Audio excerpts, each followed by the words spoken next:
우리의 신앙생활에서 가장 어려운 것이 뭐냐? 하나님이 가장 기뻐하신 건 믿음이죠. 믿음인데 믿음 반대는 의심이에요. 이 의심이 되어지면서부터 우리의 단추가 헐렁거리든지 아니면 잘못 끼었든지 문제가 시작되는 거죠. 교회를 나오더라도 의심하고 또 봉사를 하더라도 의심하고 또 열심히 있는 것 같은데 의심을 하면서 생활하면 이게 언젠가는 나에게 드러난다 이거죠. 뭐가 드러나느냐? 의심의 신앙으로 드러나서 어찌하여 의심하느냐 이런 말씀들을 주님께로부터 책망을 받죠. 오늘 새벽에도 말씀을 드렸던 것처럼 예수님이 갈릴리 지시하신 산으로 가셔서 하늘로 승천하실 때 지상 대명령을 내리시기 직전에 많은 제자들은 배웠고 너무 깊어서 경배를 했는데 어떤 이들은 의심을 했다. 아직도 믿지 못하였더라 이런 말씀이 나오죠. 오늘 읽었던 말씀 본문에서도 그 말씀이 나와요. 여기에 38절 보면 예수께서 이르시되 어찌하여 두려워하며 어찌하여 마음에 의심이 일어나느냐. 오늘 제목이 뭐예요? 두려움과 의심을 차단하라. 지금 어찌하여 두려워하며 어찌하여 마음에 의심이 일어나느냐. 그렇기 때문에 주님이 믿음이 없이는 기쁘시게 할 수가 없다. 성경은 그렇게 가르쳐 놓고 있잖아요. 히브리서 12장 6절에 그래 하나님을 기쁘시게 하는 것은 간단해요. 믿기만 하면 되는 거예요. 어떤 말씀이든지 아멘 하고 믿고 순종하고 그런데 자기의 생각을 개입하고 자기의 방법 자기의 생각을 따라서 그것을 좋은 측면에서 보면 굉장히 세심하다. 덜렁덜렁한 사람이 알았어요 하고 그냥 하다가 나중에 당신은 너무 덜렁거린다고 이렇게 하는데 사람끼리는 우리 매우 그게 세심하고 중요해요.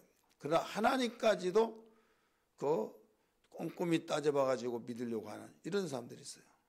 우리 하나님은 진실하시고 하나님은 한 번 하신 말씀을 변혁치 아니하시고 천지가 변할지라도 그 말씀은 영원히 변치 않는다라고 말씀했어요. 그렇다면 다른 사람들은 무슨 말을 했으면 정말 그러한가 이렇게 생각하면서 말을 들을 줄 드려야겠지만은 우리 주님의 말씀은 절대 그렇게 하면 안 된다 이거죠. 왜 안 되냐? 우리 믿음의 고백으로 출발했잖아요. 주는 그리스도시요 살아계신 하나님의 아들이시니라. 그래서 이 믿음으로 시작했던 우리의 신앙이 믿음을 의심으로 바꿔버리면 그때부터 신앙은 무너지기 시작한 거예요. 여러분 가정에서도 부부가 생활하면서 서로 신뢰하고 믿을 때 여기에서 아름다운 가정을 꾸려나갈 수 있지 의심을 하기 시작하면 이제 문제가 생기잖아요. 자녀와 부모 사이에 불신이 생기고 또 스승과 제자 사이에 불신이 생기고 사회에 이 불신으로서 얼룩진다고 한다면 이건 신뢰하지 않냐고는 절대로 수습이 안 된다 이거죠. 그래서 하나님은 여러 가지 원하신 것도 있겠지만은 기본적이고 가장 기초적이면서 우리에게 바라시는 것은 믿음으로 선포를 하신 거예요. 왜 그러냐? 많이 배웠다고 해서 믿고 못 배웠다고 해서 못 믿는 거 아니에요. 많이 배운 사람도 의심할 수 있고 믿을 수 있고 못 믿을 수 있고 못 배운 사람도 믿을 수 있고 못 믿을 수 있고 그래 하나님은 모든 사람들에게 이 공평성 어떤 사람이 나는 못 배워가지고 나는 몰라 지식을 알아야 구원받는 것도 아니고 지식을 알아야 내가 너 인정하겠다 내가 최고 기뻐한 자 그렇게 말하지 않았다니까요. 뭘로 기뻐하신다고 그랬어요? 믿음. 한번 따라서 봅시다. 믿음. 그래서 믿음은 일자무식하다 한다 할지라도 그 마음의 상태예요. 얼마만큼 그가 하신 말씀을 내가 신뢰하고 믿느냐. 그렇기 때문에 구원받는 것도 믿음, 응답받는 것도 믿음, 하나님의 권세를 사용한 것도 믿음, 또 우리가 하나님께 사랑받고 칭찬받는 것도 믿음, 모든 것이 믿음이다 이거죠. 그래서 믿음의 역량을 키울 때 크도다, 네 믿음이 크도다 이런 칭찬을 하잖아요.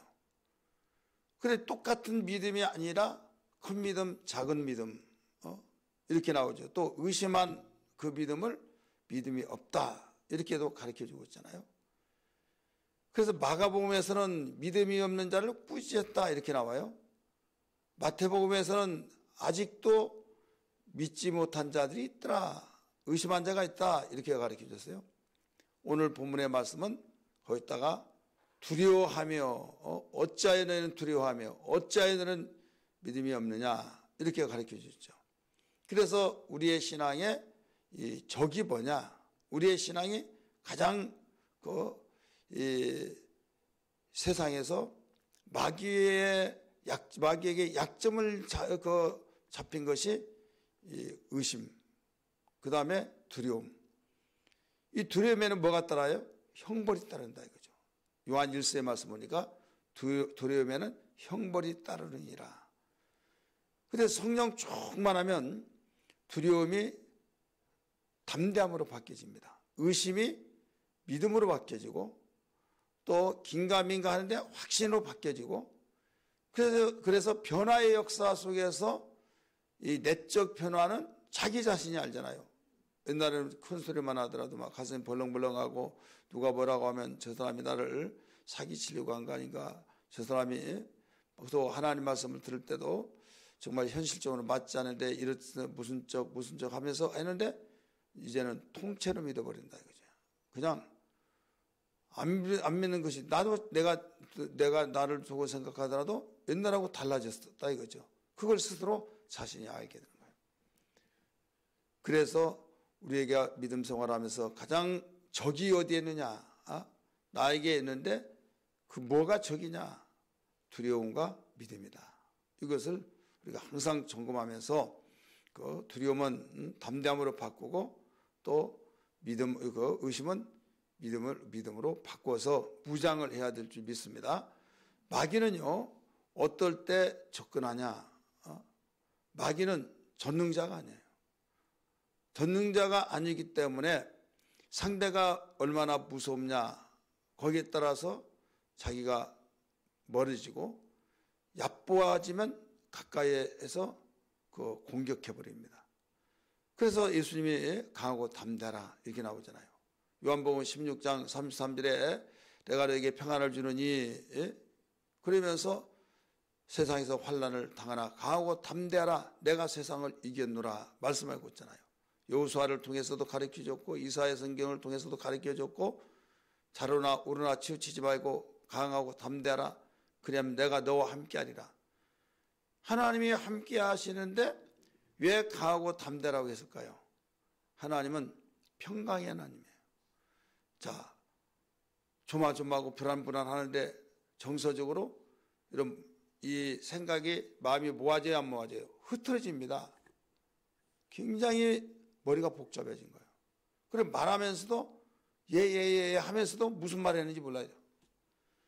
근데 마음이 평안하면 그 생각, 상대방이 말했던 걸 다 무슨 말인지를 그대로 스폰지에 스며들듯이 받아들인다 이거죠.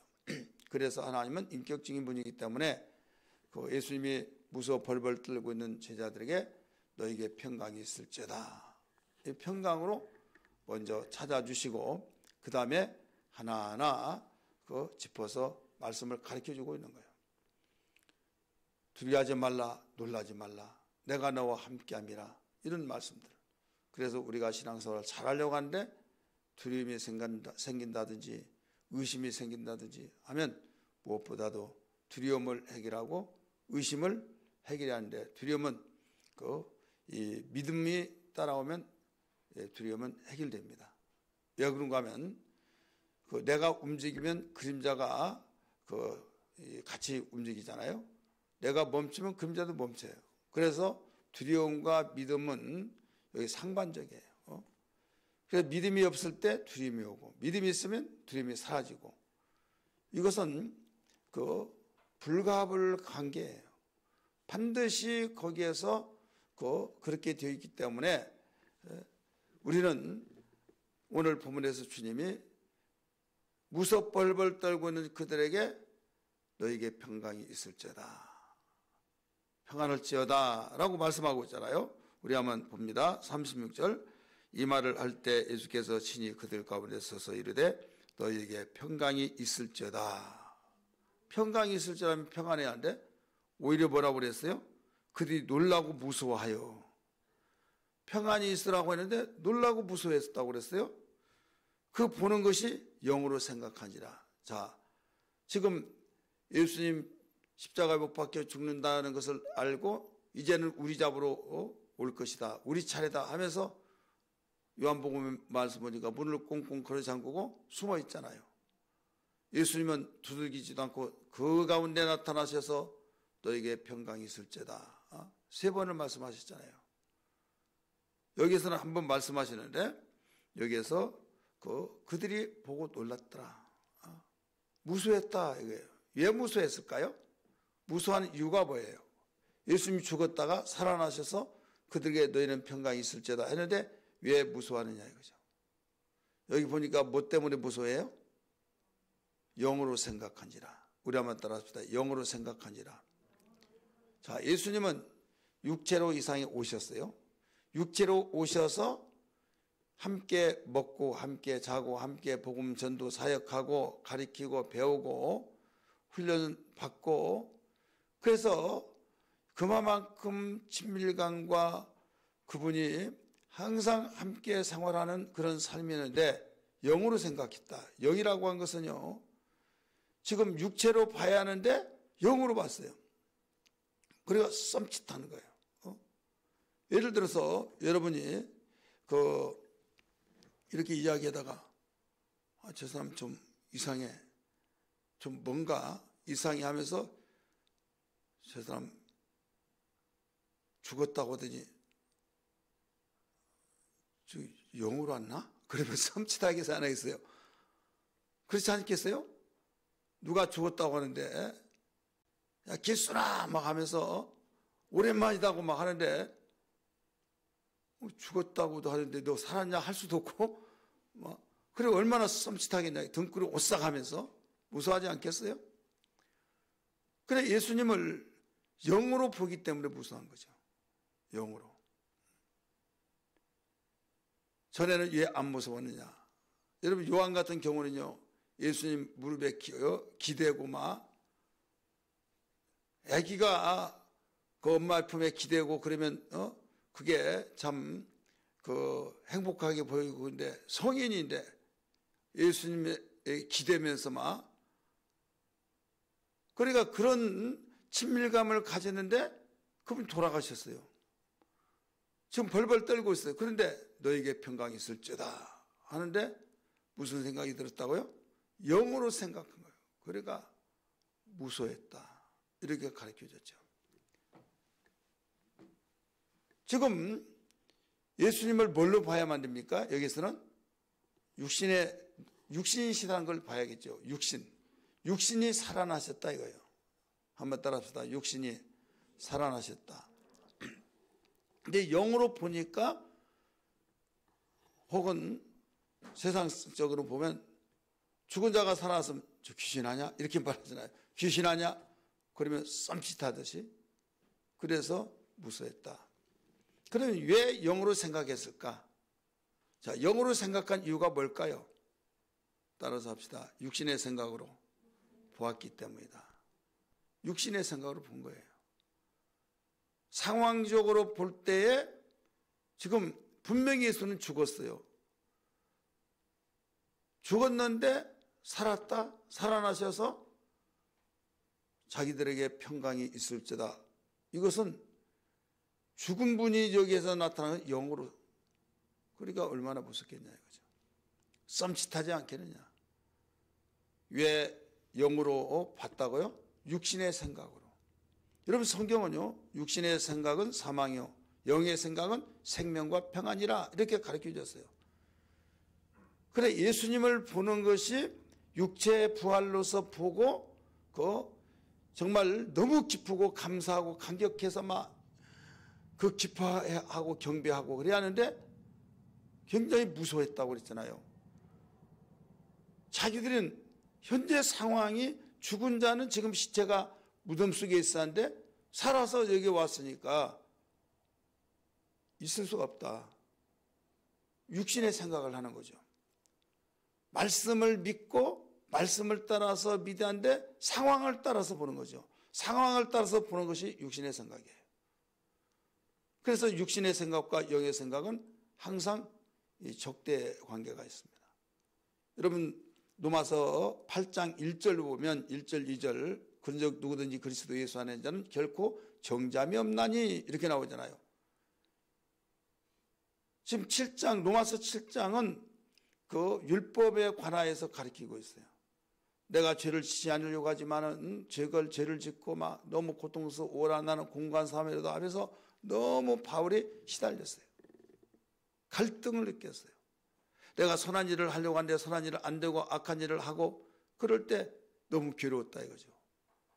그러면서 자살하기 일보 직전과 같은 갈등을 일으키고 있는데 복음을 깨달아요. 성령으로 복음을 깨닫는 순간에 거기에서 해방이 되어버린 겁니다. 그게 로마서 8장 1절 2절이에요.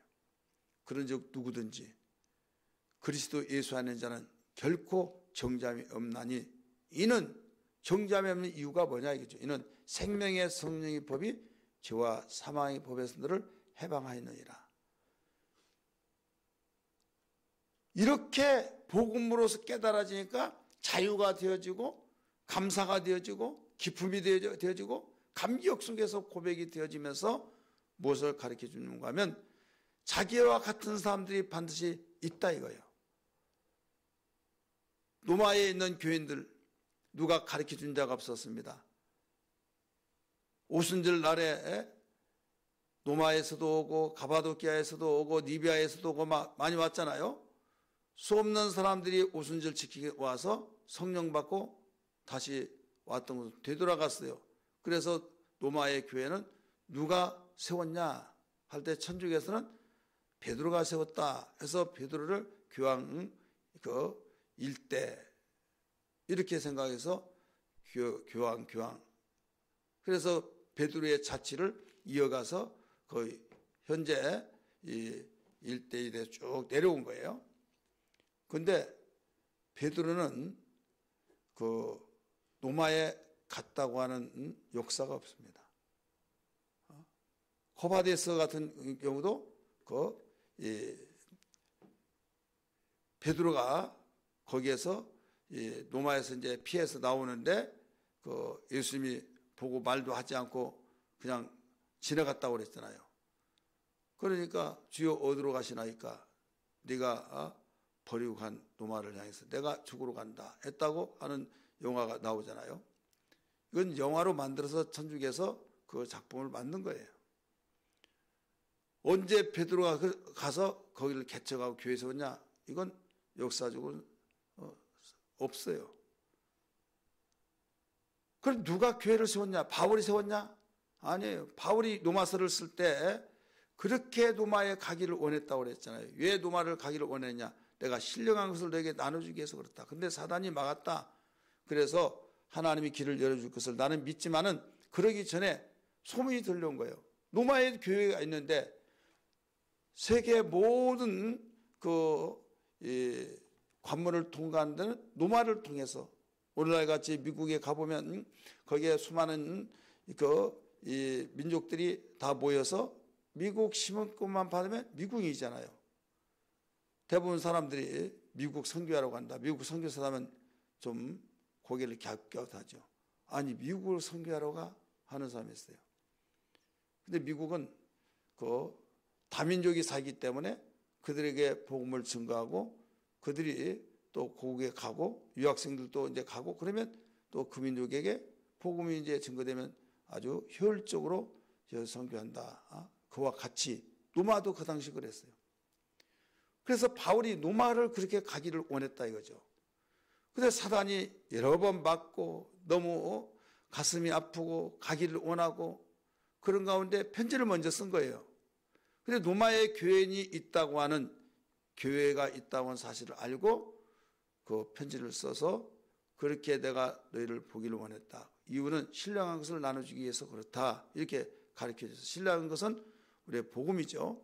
그래서 그들에게 율법이 뭐고 복음이 뭐다라는 것을 가르쳐주면서 율법과 복음 완전히 정리를 잘 해준 책이 로마서잖아요.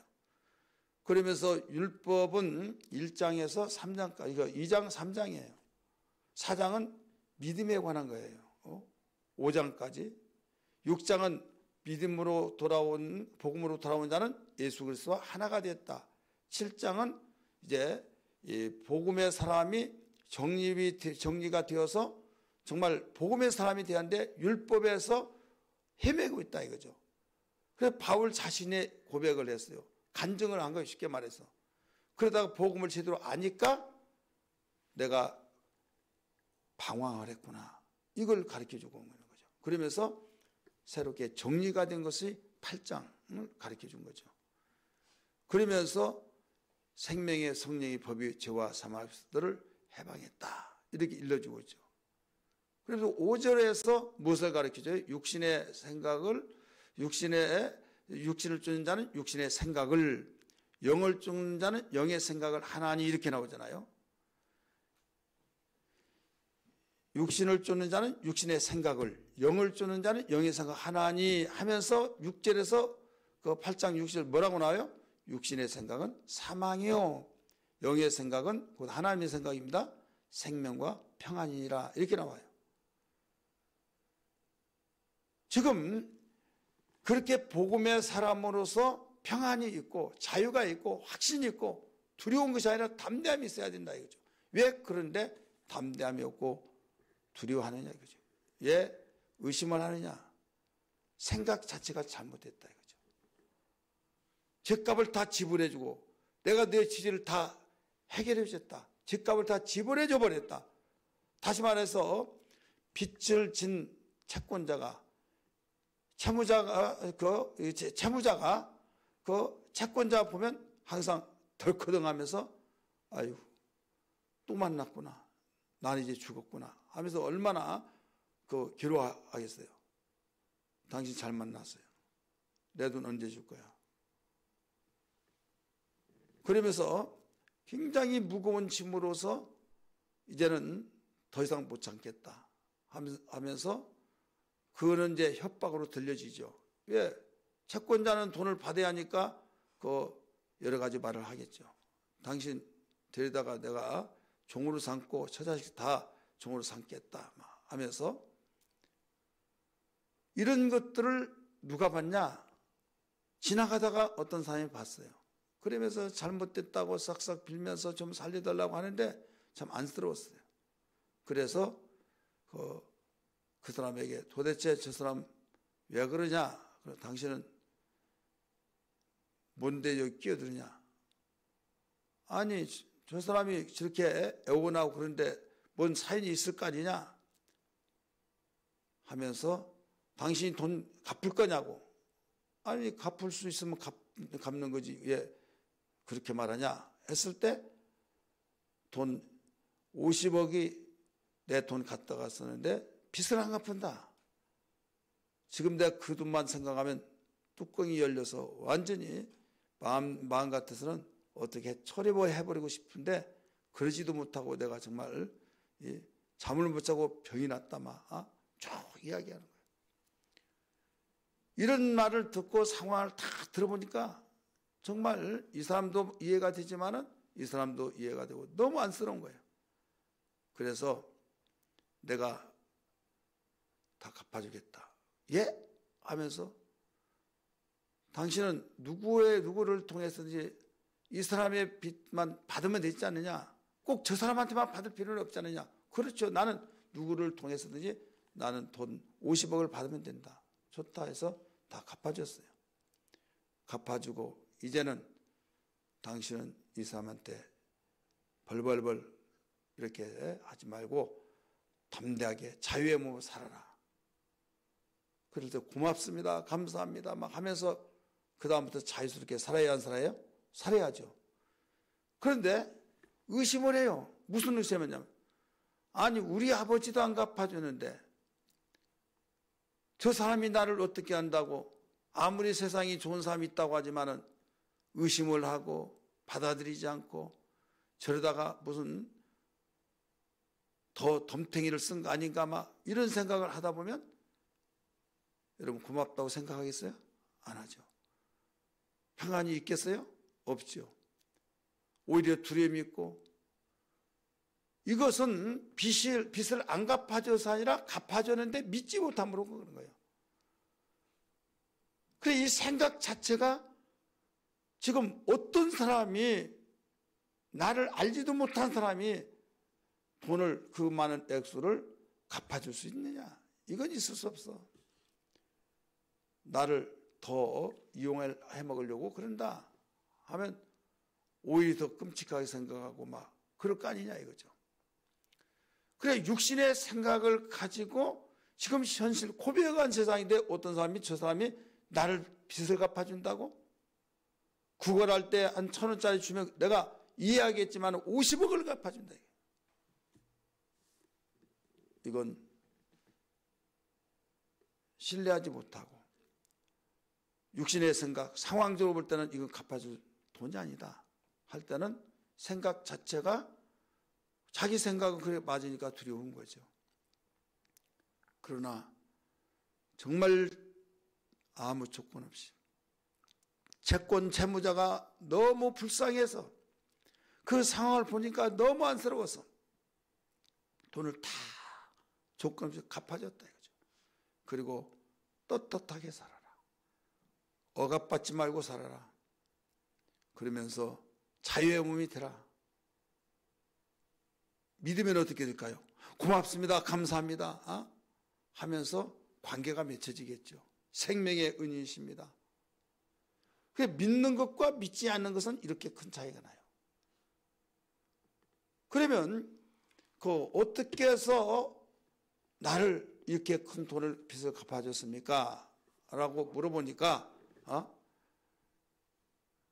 내가 당신에 대한 것을 알아봤는데, 당신의 할아버지가 우리 할아버지하고 절친이더라. 당신의 할아버지가 우리 할아버지를 얼마나 잘 도와줬는지. 그래서 내가 빚을, 그 은혜를 이제 갚아주기 위해서 수소문 그때 찾았는데 마침 이렇게 만났다 하면서 쭉 이야기를 해줘요. 그렇다고 한다면 그걸, 그렇구나, 고맙습니다, 고맙습니다 생각만 바꾸면 평안한 거예요. 생각만 바꾸면 믿어진 거예요. 믿으시길 바랍니다. 그래서 육신을 쫓는 자는 육신의 생각을, 영을 쫓는 자는 영의 생각을 생각하나니, 육신의 생각은 사망이요 영의 생각은 생명과 평안이라. 그러면서 이어서 계속 나갑니다. 로마서 8장 7절에 육신의 생각은 하나님과 원수가 되나니 그 법에 굴복할 수 없고 하나님을 기쁘시게 하지 못하더라. 자, 하나님을 기쁘시게 하지 못한 것이 뭐예요? 믿음이 없는 거죠. 자, 죄의 삭은 사망이라고 그랬죠. 로마서 6장 23절. 로마서 6장 23절에. 근데 육신의 생각은 사망이요. 로마서 8장 6절. 고로 육신의 생각은 죄라는 거죠. 육신은 죄예요. 사망이란 비절면 똑같으니까. 근데 많은 사람들이 육신의 생각이라고 한 것은, 우리가 육체가 있으니까 육신의 생각을 하잖아요. 이 세상에 살기 때문에 이 세상의 모든 것을 생각을 하잖아요. 근데 이 세상에서 살면서 이 세상의 생각을 한다고 해서 무조건 다 잘못됐다, 그게 아니에요. 하나님의 말씀을 믿고 하나님 말씀을대로 살려고 하는데 육신의 생각을 통해서 하나님의 생각이 사장되어 버리고, 바로 하나님의 생각이 제재를 받고 하나님의 생각이 완전히 유산되어 버린, 유산을 시키는 그런 육신의 생각은 죄다 이거죠. 여러분, 하나님의 말씀이 내 속에서 잉태되어서 예수님에게 성령으로 말씀이 잉태되어서 예수 그리스도가 탄생하셨잖아요. 그 마리아에게서 마리아야 너는 지극히 높은 자를 탄생하게 될 것이다. 어떻게 그럴 수 있습니까? 무슨 인사가 그런 인사가 있습니까? 나는 사내를 알지 못한 사람입니다. 은혜를 받은 자여. 누가 보면 그렇게 나와요. 은혜를 받은 자여 너에게 평안이 있을지어다. 너는 지극히 높으신 자의 아들을 낳을 것이다. 이렇게 말했어요. 이때 정말 돌 맞아 죽을 수밖에 없는 상황 속에 내가 사내를 보지 않는데 임신이 된다? 아들을 낳는다? 누가 그걸 믿겠냐. 자기의 정혼자는 따로 있어요. 요셉이. 근데 고심고심하면서 하나님의 아들을 낳는다고, 지극히 높은 자의 아들을 낳는다고 하니까 너무 기뻤어요. 절유의 기회인데. 근데 갈등이 일어나요. 그럼 난 죽는다. 그럼 죽으려고 하면 내가 거부해야지. 내가 살기 위해서는. 아니야 하면서 계속 갈등이 일어나겠죠. 근데 결론을 내려요. 선택은요, 누가 하느냐? 우리 자신이 한 겁니다. 하나님은 말씀을 던져줘요. 이때 그 말씀을 선택하고 내가 선택하냐, 내가 저버리냐. 이것은 우리의 몫입니다. 믿으시길 바랍니다.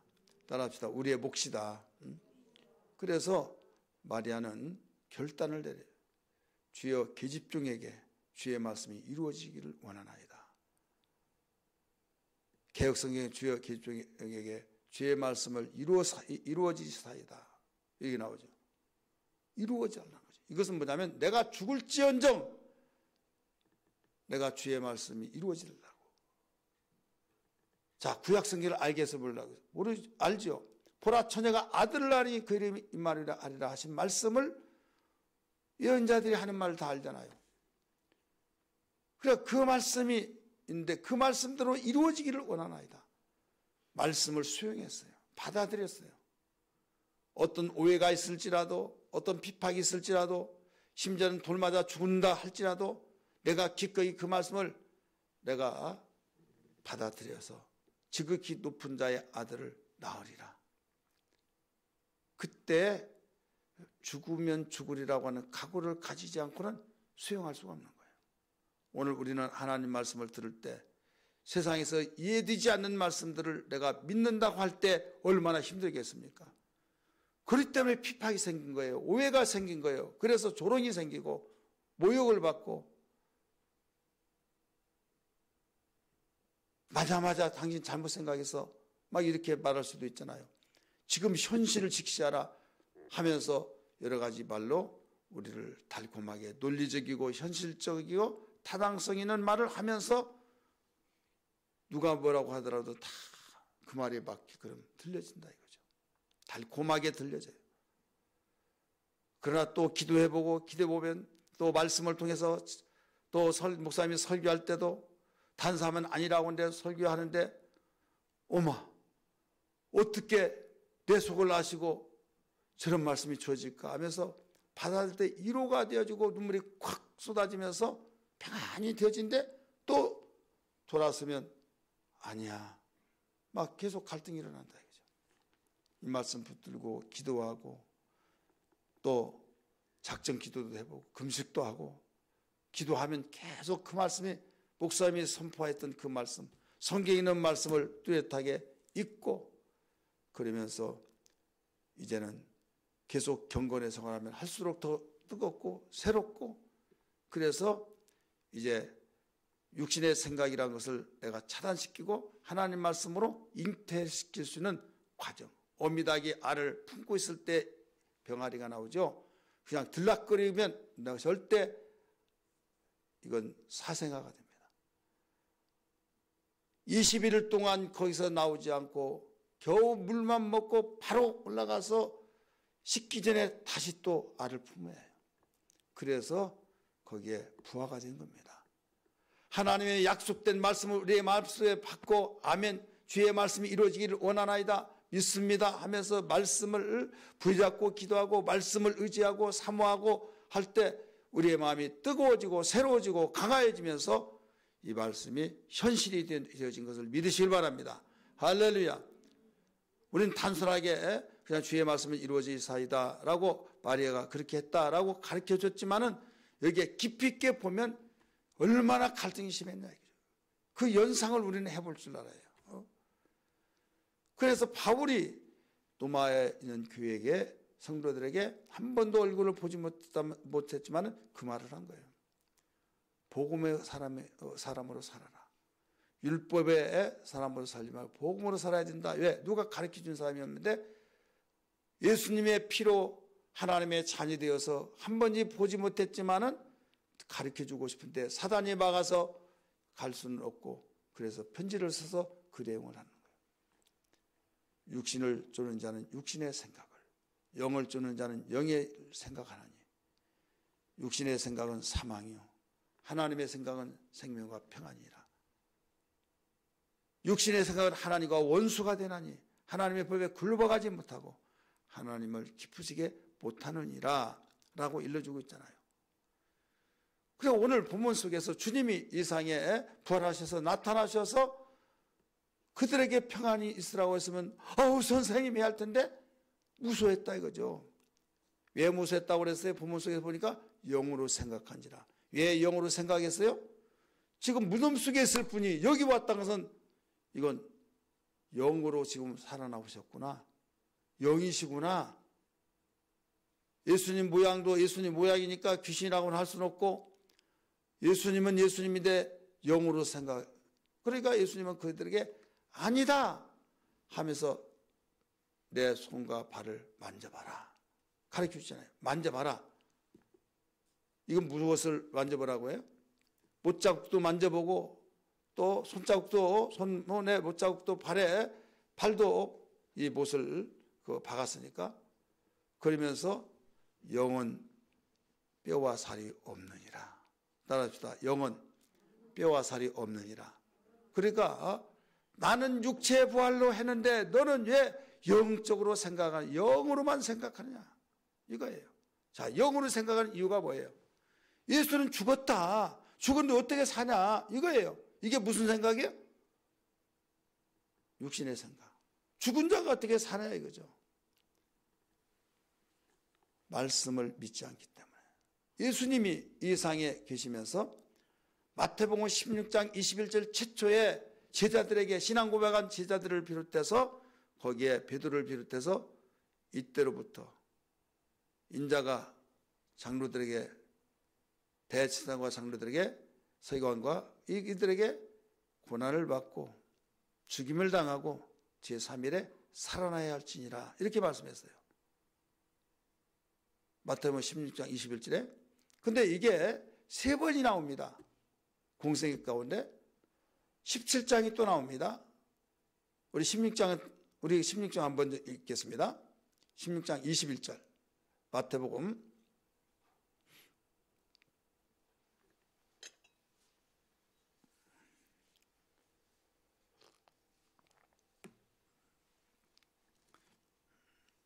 읽으세요. 16장 21절 시작.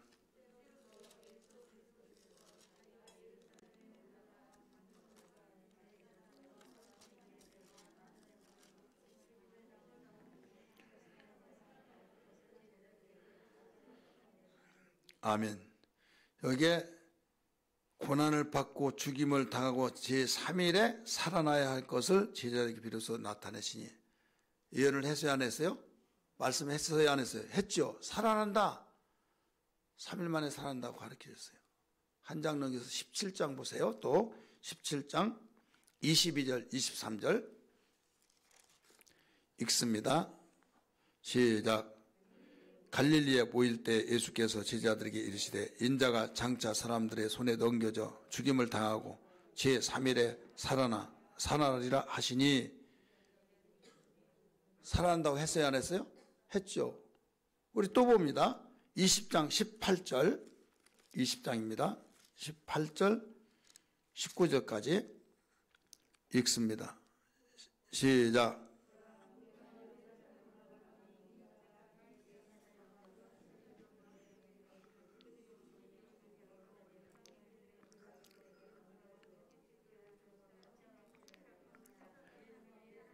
제3일에 살아나리라.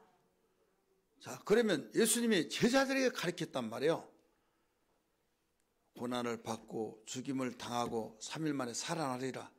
그러면 살아나리라고 하는 그 말을 믿었으면은 선생님 하고 영으로 생각하지 않고 육신으로 살아났다는 것을 믿어야 믿어요. 믿어야 된다 이거죠. 그런데 육체가 살아난 것을 믿지 못하고 영으로 생각한지라. 그래 영으로만 생각하니까 굉장히 무서운 거예요. 그러니까 의심을 없애주기 위해서 나를 만져봐라. 내 손을 만져보고 내 발을 만져봐라. 영은 살과 뼈가 없느니라. 오늘 본문에서 그렇게 가르쳐 줬잖아요.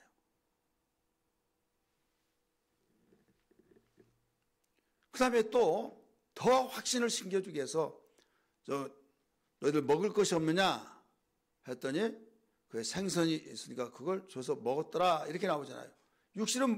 영은 먹지 않습니다. 영은 지금 여기에서 예수님은 이와 같이 의심하고 있는 그들에게 믿음을 주기 위해서 여기에서 만져봐라 먹을 것이 없느냐 하면서 비록 믿음이 없어서 영으로 생각해서 무서워하고 있는 그들에게 마지막까지도 어떻게 하더라도 그들에게 믿음을 심어주기 위해서 이런 말씀까지 하셨다 이거죠. 오늘 우리는 세상에 살면서 하나님이 가장 기뻐하시는 강하고 담대하게 세상 사람이 다 두려워하지만 너희만 강하고 담대하라. 두려워하지 말아라. 그러기려면 믿음이 있어야 하는데 믿음 없는 것을 안타깝게 여기시고 믿음 있는 것을 확신을 심어주기 위해서 살과 뼈가 영은 없다. 너희들이 생각하는 영으로 살아났다고 영이 나타났다고 말하지 말아라. 육체 부활이다 하면서 예수님이 3번씩이나 그 공생애 동안에 살아난다고 하는 거 말씀하시는데 그 말을 까마가 잃어버렸어요. 그 말씀은 바로 속에서 역사가 되지 못해요. 왜? 육신의 생각을 해버리니까 이건 생각도 나지 않는 거예요. 여러분 육신의 생각이 우리 마음속에 들어오면요 영의 생각이 하나님 말씀이 생각이 안 난다니까요. 생각나더라도 지식의 하나에 불과해서 흘러가 버린 거예요.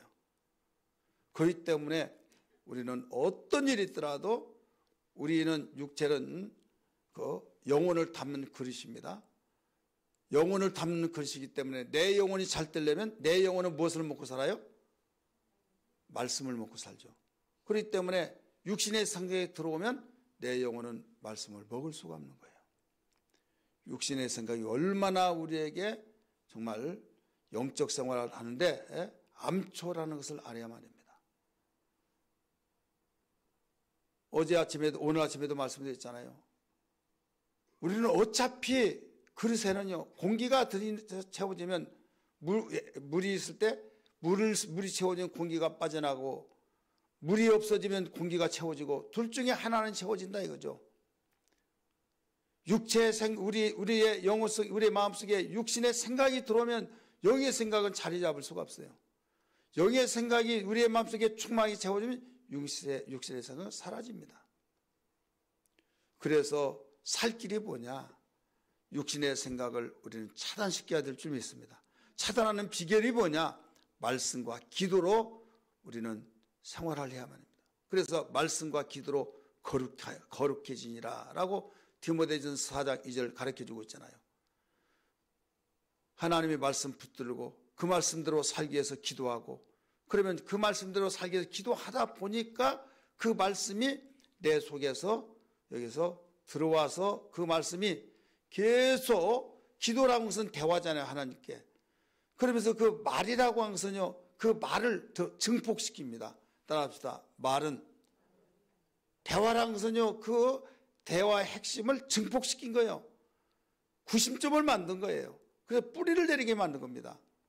그래서 대화가 우리가 긍정적이고 믿음 있는 대화를 하면요, 믿음이 나에게 뿌리를 내리고 더 자라고 더 계자씨만한 나의 믿음, 조그마한 믿음이라 계속 자라서 새가 깃들기까지 이렇게 장성한 믿음이 되지만은, 우리가 믿음이 아닌 대화를 한다 보면요, 거기에 우리의 믿음이 폭망이 되는 거예요.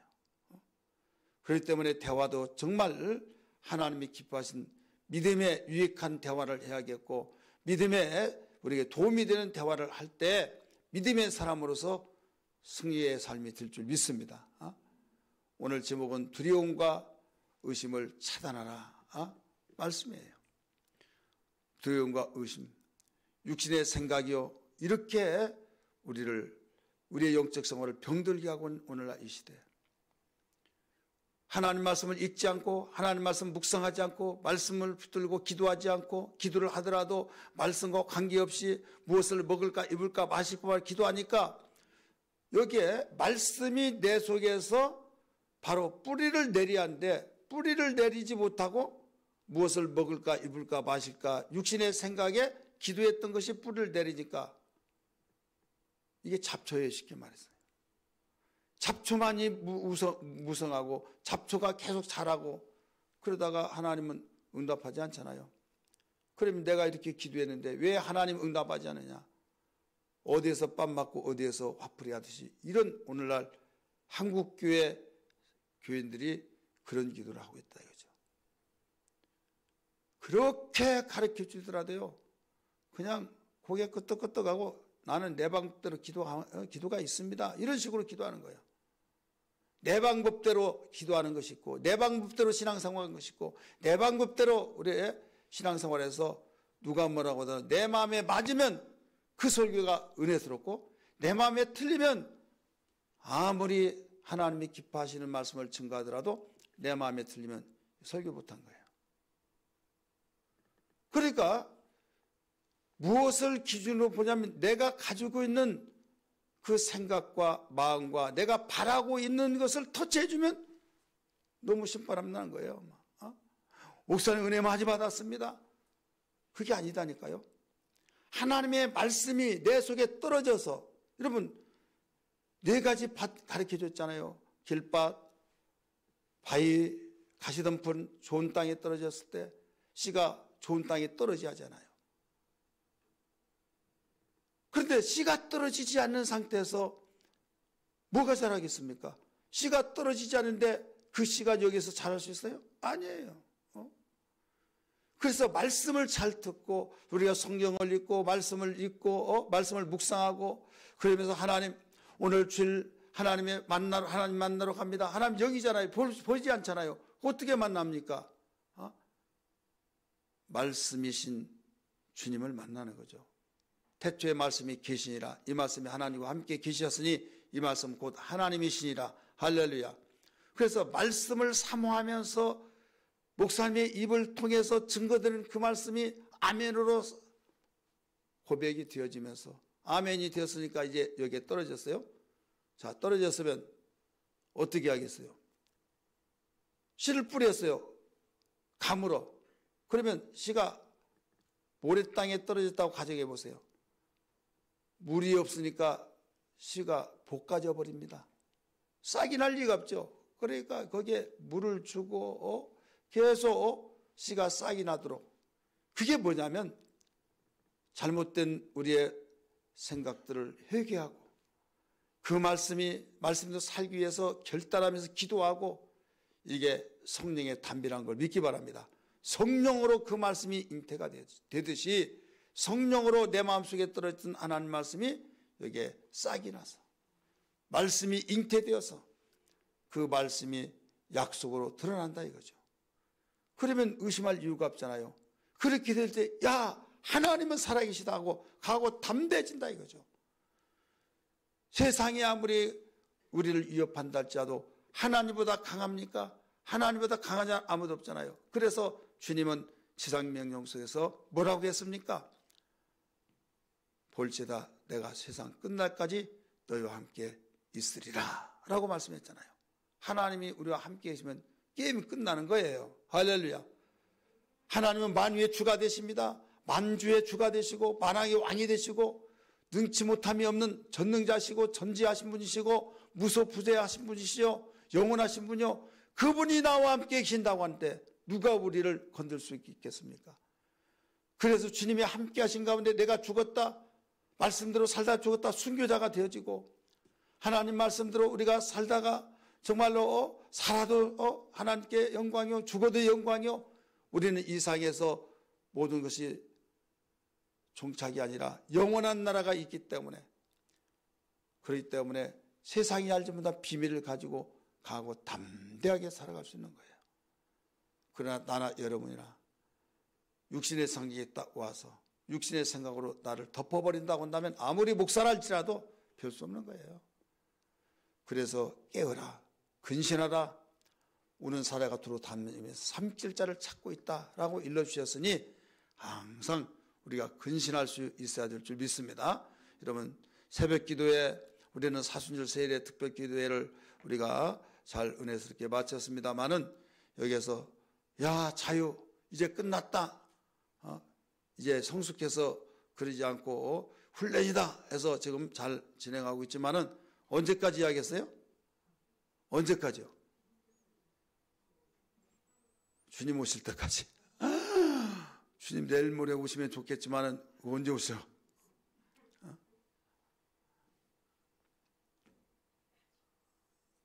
주일날, 주일날은 여러분 더 참석이 하잖아요. 근데 주일은 오늘 교회 가니까 주일날 더 은혜 받기 위해서 더 긴장하고, 마귀는요 1차대 못 오게요. 못 오겠는데 이기고 와요. 그러면 원통해요. 야, 내가 1차는 졌지만 이번 내가 이길 차례야. 어떻게 얘기해요? 잡다한 생각을 통해서, 피곤함을 통해서, 또 잡다한 생각을 집어넣어서 혼미케 하고, 혼미케 하는 영을 통해서, 그래서 설교가 안 들려오고 찬송보다 짜증나고 여러 가지 상황 속에서 막 예배를 성공시키지 못하도록 만든 거예요. 그렇기 때문에 예배에 성공을 해서 기도하는 거죠. 목사님을 해서 기도해주고 은혜 받기 위해서 기도하고, 정말 어떻게 해서라도 이게 마지막 내가 설교를 듣는다 이런 심정을 가지고 예배를 성공시키기 위해서 힘쓰고 애써야 하는데, 그냥 막연하게 멍하고 몸만 여기 왔지 생각은 다른 데 있으면 안 된다 이거죠. 오늘 어떤 일이 있더라도 이 세상에서 하나님과 관계를 어그러지게 만든 것은 두려움과 믿음이 없는 것이라는 것을 기억하면서, 여기에서 무서움, 두려움, 이것은 나의 믿음에 펑크가 난 겁니다. 믿음이 나에게 지금 부도나고 있는 사실이라는 것을 직감하고, 믿음과 담대함은 비례가 되는 거예요. 비례. 근데 분명히 여기에서 두려움이 와요. 믿음이 지금 부도나고 있다는 사실을 깨달아. 사업한 사람이 부도난 조짐이 보인다. 불안하겠죠. 두렵겠죠. 지금 내가 사업에서 이게 기울어진다면, 부도난다면 아주 아찔하지 않습니까? 그와 같이 우리 영적으로 뭔가 두려움이 온다는 것은 내 믿음이 지금 위협을 받고 있다는 거죠. 그렇기 때문에 비상을 걸고, 꼭 어떤 나에게 범사의 생활 속에 문제만 있어서 비상 걸고 작정 기도하고 그렇게 하지 마시고, 그렇게 해서라도 해야겠지만 그보다 더 무서운 것은 우리 영적 생활. 영적 생활이 부도나면요 범사의 생활을 걷잡을 수가 없는 거예요.